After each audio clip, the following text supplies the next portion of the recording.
Si può fare un corso di meditazione Vipassana o Vipassana di 10 giorni gratuito in Italia o in giro per il mondo? Sì, si può fare ed è quello che io ho fatto nel lontano 2017 nella campagna sperduta di Praga e adesso ve ne parlo. Erano anni che sentivo parlare di questo corso di ritiro di 10 giorni in cui non si poteva né parlare con nessuno, né guardare nessuno negli occhi, né toccare nessuno, non utilizzare nessun tipo di gesti e quindi la modalità che a me riesce meglio è quella che a un certo punto, dopo il posticipare perché la mia mente vuole controllare, decido di farlo all'improvviso. Quindi è andata letteralmente così. Una mattina mi sono svegliata, ho aperto il computer e ho detto: guardo il sito, dove c'è posto, basta che sia in Europa, visto che in quel momento ero in Italia e in quel posto vado. Ed è esattamente andata così che sono finita dalla campagna di Praga a fare questo ritiro di meditazione Vipassana di 10 giorni. Quindi Vipassana o Dharma, l'arte del vivere, vedere le cose per quello che sono, quindi in maniera oggettiva e non soggettiva. La storia della meditazione Vipassana è molto interessante e io l'ho scoperta quando sono andata lì, perché non ne avevo assolutamente idea, non ne avevo mai sentito parlare così nello specifico. È l'antica pratica del Buddha che per secoli viene messa nell'angolo, accantonata, dimenticata, fino a quando a un certo punto questo illuminato, Goenka, viene di origini indiane ma che viveva in Myanmar, quindi in Birmania, per una serie di casi fortuiti viene istruito da alcuni maestri, che ad oggi non ci è dato sapere chi erano, a questa pratica. Viene ufficialmente riconosciuto come insegnante, quindi è una cosa molto recente, nel 1962 come insegnante della pratica Vipassana, comincia a girare un po' per il mondo e questo ricorda altri soggetti luminari della storia, quando nell'89 questa sua pratica in giro per il mondo è così apprezzata e diffusa che comincia lui stesso a formare degli insegnanti affinché questi diventino, tra virgolette, i suoi discepoli o comunque siano coloro che mandano avanti la tradizione una volta che lui non ci sarà più. Il sito da cui si può accedere per partecipare al corso sia in Italia che in tutto il mondo, perché c'è letteralmente tutto il mondo, si chiama Dharma e significa esattamente come Vipassana. Vipassana e Dharma sono l'arte del vivere. Viene insegnata la pratica del Buddha in cui bisogna estraniarsi, bisogna fare in modo che le cose esterne, quello che dice lei, quello che dice lui, ah però questo, ah però l'altro, ah però mi succede questo, non influenzano o influenzano, indicativo, i nostri pensieri e quindi quando ci succede qualcosa che può essere per noi qualcosa di negativo, non dobbiamo focalizzarci, quindi concentrare l'attenzione su quella data cosa o su quella data persona, ma tornare ad altro, focalizzarci su qualcos'altro. Poi vi spiego che cos'è quest'altro. Quindi Vipassana o Dharma, l'arte del vivere, vedere le cose per quello che sono, quindi in maniera oggettiva e non soggettiva. Ai miei tempi nel 2017 il corso era un corso solo, esisteva solo l'opzione del corso di 10 giorni per principianti e nel mio caso era una principiante, quindi studente 0, e per persone che avevano già fatto il corso 1 o 0 e quindi volevano fare il corso successivo, quindi principianti e non. E esisteva solo il corso di 10 giorni. Adesso invece, controllando il sito, ho visto che esiste il corso sempre di 10 giorni per principianti e per advanced, quindi non principianti. Esiste il corso di 3 giorni, quindi un corso breve, perché probabilmente le persone, non tutti hanno la possibilità di fare un corso di 10 giorni di meditazione, quindi 3 giorni per coloro che hanno già fatto il primo livello. Esiste il corso di 14 giorni di gratitudine.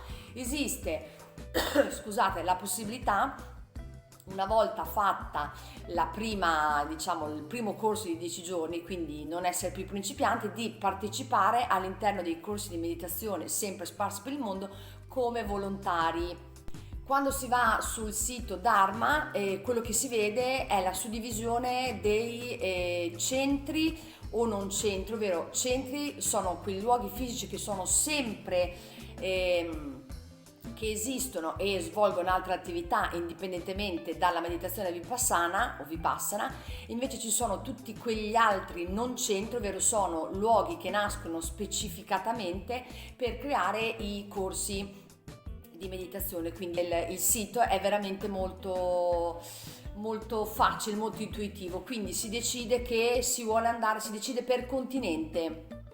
Quindi la suddivisione è Africa, i continenti che conosciamo tutti, Europa, America, e all'interno per esempio dell'Europa viene fatta un'ulteriore suddivisione: Nord Europa, Centro Europa e Sud Europa, e a seconda della suddivisione sono elencati i paesi, oppure si va direttamente nella ricerca del paese in cui si vuole andare e si vede quali sono i centri. In Italia c'è solo un centro, ce n'era solo uno nel 2017, ce n'è solo uno oggi ed è in provincia di Marradi.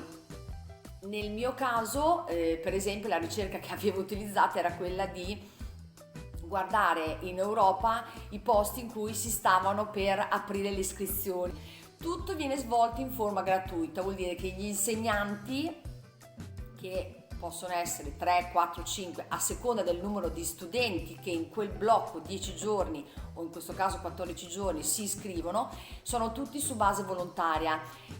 Coloro che danno una mano, quindi nella cucina, nella ricezione eccetera, sono tutti volontari, e il corso è gratis, gratuito, nel senso che a seconda delle proprie possibilità economiche che si stanno vivendo in quel determinato momento si lascia un'offerta, e questa è una cosa che viene sempre riproposta nella mentalità, cultura asiatica, che esiste un po' in America in alcuni settori, che da noi in Europa ancora non ha attecchito. Quindi dare in base alle proprie possibilità, perché il famoso dare senza ricevere che ho ripetuto spesso sul mio blog: se siamo in una condizione positiva e possiamo ringraziare per quello che abbiamo e fare in modo che questi corsi continuino ad esserci, perché le donazioni dei partecipanti servono per formare nuovi corsi. E anche perché la vita è una ruota che gira, quindi può essere che in un determinato momento abbiamo molto cash, possiamo, e in altri momenti non possiamo. Non esiste un minimo, non esiste un massimo. La modalità di donare è quella alla fine del corso vengono lasciate delle ceste in alcuni punti. Nel mio caso era un vecchio albergo in disuso della campagna di Praga, in maniera tale che le persone si sentano libere di dare senza essere viste. Oppure, come nel mio caso, siccome non avevo il cash, ho fatto una donazione con la carta di debito credito. Perché io volevo fare questo corso? Perché, e questa è la mia esperienza, tutte le volte che mi si insinua una voce qui o qui di qualcosa che mi può servire, mi può aiutare, tendenzialmente seguo questa voce. Magari a volte ci metto molto, a volte sono più istintiva, ci metto poco, però qualcosa mi diceva che dovevo provare. Soprattutto era un'esperienza, e questa è una mia caratteristica di provare, no? Come San Tommaso, vedere veramente se quello che dicono, che sia ganzo, sia figo, eccetera eccetera, funzioni, e se funziona su di me. E quindi provare in prima persona, ed è esattamente quello che ho fatto. Ho provato in prima persona, quindi sono partita dal mio paesello della Romagna in treno, sono arrivata in bus a Bologna, in treno a Bologna. Da Bologna a Trento ho preso Flixbus, quindi mi sono sparata il viaggio notturno, ho aspettato 2 o 3 ore di notte e poi ho preso il bus che mi ha portato a Praga, facendo scalo a Vienna, sì, e sono arrivata a Praga, sono rimasta un giorno a Praga, ho visto un amico che avevo conosciuto durante il Cammino di Santiago e poi mi sono avvicinata in questo paesiello della campagna sperduta di Praga. E quando sono salita sul treno, che era un treno veramente degli anni 50-60, super vecchio, visto che mi stavo allontanando dalla città, lì mi sono letteralmente cagata in mano, scusate il termine, perché ho detto: dove sto andando, cosa sto facendo, ma chi me l'ha fatto fare?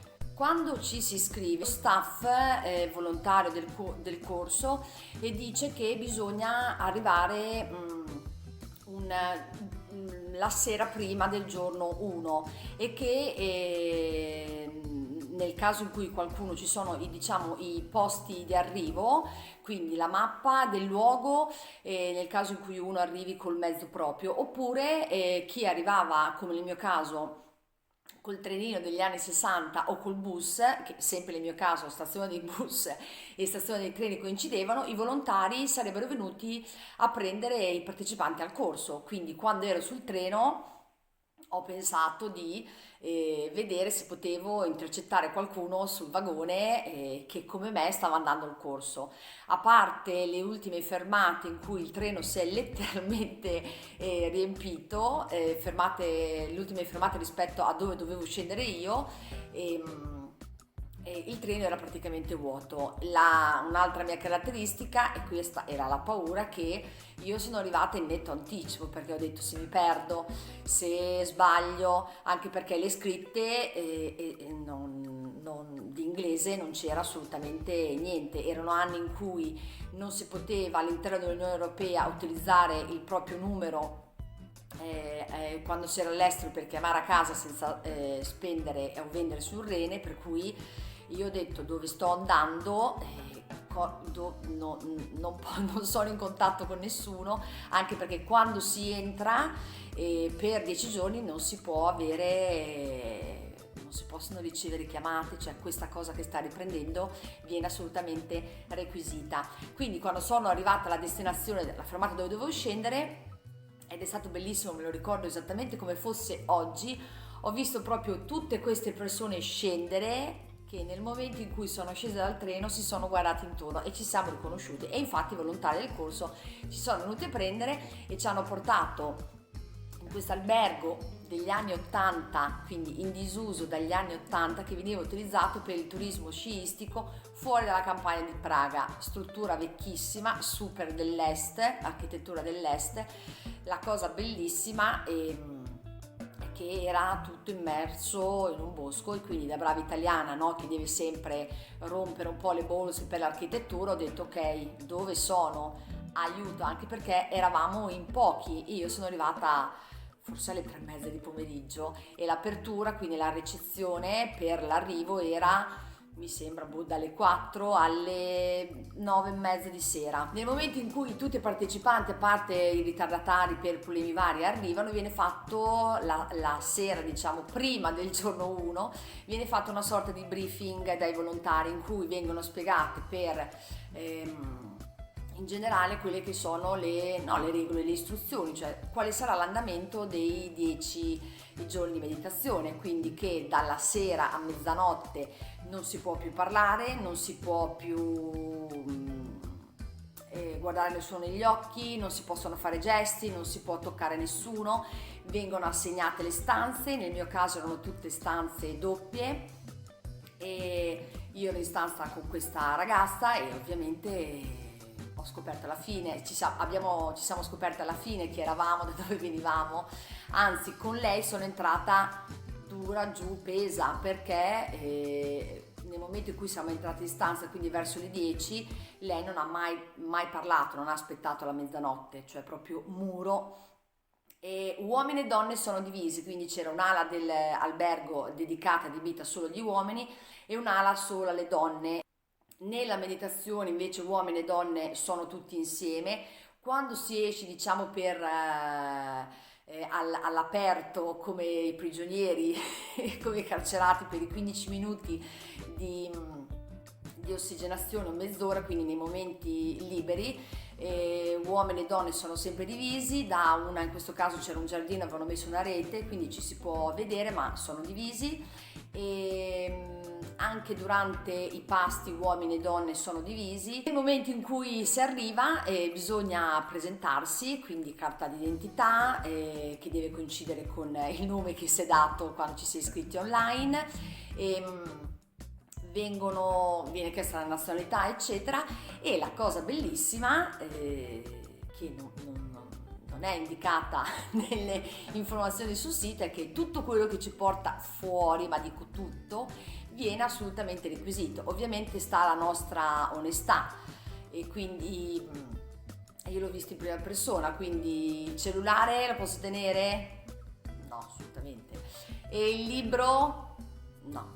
La penna? No. Il ricordino? No. Quindi tutto quello che ci porta fuori viene messo in una busta con il nostro nome, come se andassimo a un concerto, e poi viene riposto non so dove, comunque custodito, e ci viene ridato nel momento in cui abbiamo finito il corso. Ed è fondamentale quindi essere onesti con noi stessi e lasciare tutto quello che ci porta fuori, perché abbiamo scelto noi di fare il corso di meditazione, quindi, ed è assolutamente consigliato farlo da soli, perché ho intercettato alcune persone, perché si intercettano anche se non si può parlare, che erano andate insieme, quindi o coppie o amiche, e questo fa sì comunque che non ci si focalizzi solo su noi stessi, ma che si tenda a chiedere aiuto all'altro.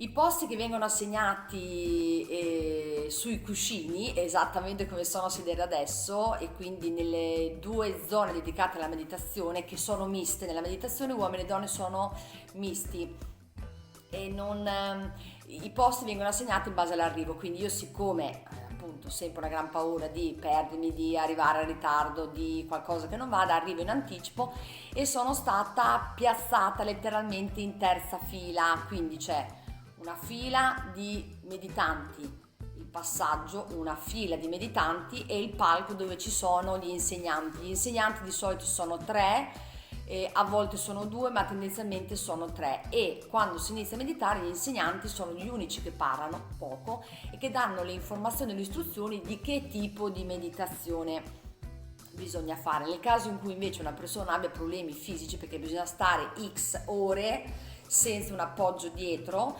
esiste la possibilità di stare a sedere anche sulle sedie. Il cibo, quindi colazione, pranzo e cena, sono assolutamente a base vegana. La cosa interessantissima di noi, del capitale umano, è quella che all'inizio le porzioni sono abbondanti, e quindi si vede il capitale umano, io ovviamente inclusa, che si riempie il piatto, no? Enormemente si riempie il piatto, c'è chi si prende tutto perché arriva prima e quindi lascia senza gli ultimi, però non puoi dire niente perché non puoi parlare, non puoi guardare negli occhi, e man mano che il corso inizia, quindi secondo, terzo, quarto giorno, le porzioni di cibo diminuiscono, quindi i meditanti non possono né polemizzare, e la cosa interessante è che il corpo e il fisico si abituano e non hanno più bisogno di questa quantità di cibo enorme, anzi il fisico si pulisce, la mente si pulisce e quindi alla fine si mangia veramente molto poco. Questo non vuol dire che si dimagrisce, ma si pulisce, e la fobia, l'affannarsi del cibo, del piatto pieno nei primi giorni letteralmente sparisce.